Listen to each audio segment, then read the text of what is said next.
So we run the PCA and now we have some output, and we know that perhaps there are two components, but we want to confirm this using the rules that I have been describing in the lectures. So if you remember what an eigenvalue is, it is the variance, the total variance in the matrix that is explained by the component. And as you can see in here, we had some measures of standard deviations, which I have converted to the measures of variance. So these are essentially your eigenvalues. And the Kaiser-Gottman rule suggests that we should retain the components that have the eigenvalues that are greater than 1. So here you can immediately see that the first two components have the eigenvalues that are greater to 1. So we'll continue exploring different extraction methods throughout, and naturally you want the convergence between the multiple methods about the number of components that you actually should extract. So we're going to examine the scree plot achieved by running the function plot on the PCA solution, and here I'm specifying some additional parameters. So I want a line, I want some points that are filled in with black, and I also want a little bit wider line to get a good sense of what the plot is going to look like.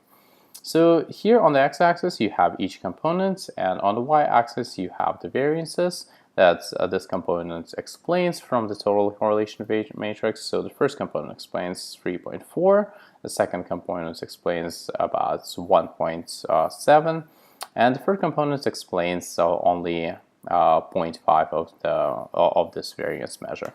As you can see, the plot goes from explaining lots of variance within the first component and second component to very little variance, additional variance explained after components 3, 4, 5, and 6.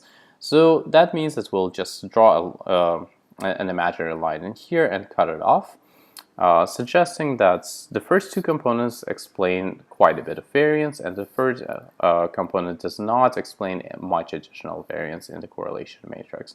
So that's once again suggests that we probably should have two components in our solution. Another way of looking at the same problem, which you would take a look at, is the summary outputs, which will give the importance of components measures. And here we'll take a look at the cumulative proportion. So the second rule, where the cumulative proportion should be more than 50% of the total variance in the matrix explained. And as you can see, the first component explains about 56–57% of the variance, and the second component explains 20-something or 28 additional percent of the variance. Adding them up yields the number that is 85% of the variance. The third component explains 6 additional percent of the variance, so that's not very much, and typically because we looked at the eigenvalues, the scree plot, and this cumulative proportion of variance explained right here, we can conclude that perhaps we only have two components within these data. So what items fall in each component, and as I have described about the rotation, so here I'm extracting from PCA solution the loadings or rotations for the components 1 and 2, and we see that the first component is composed from the present variable, explain variable, communicate variable, and teach variable, and the second component is described by workload and difficulty. So we have two components with pretty defined distribution of the items on loading on each component. Everything is pretty much as we have expected and anticipated from examining the correlation matrix and the code book for this particular lab. So finally, you might want to report your components or whatever variables that compose each component, or summarize them in one way, include them in your models. But what I also like to do is to create some sort of visualization. So this code right here creates the visual for the components 1 and component 2 and the items that are loading on each component.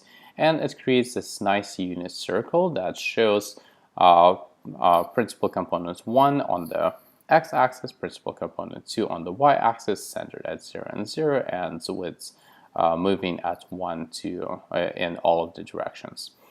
So you can see that PC1 contains the variables such as explain, communicate, present, and teach. So they're all clustered in here. And the component 2 contains the variables difficulty and workload. As you can see, the two components appear to be quite orthogonal. And this can be a nice demonstration of what actually happens within your analysis.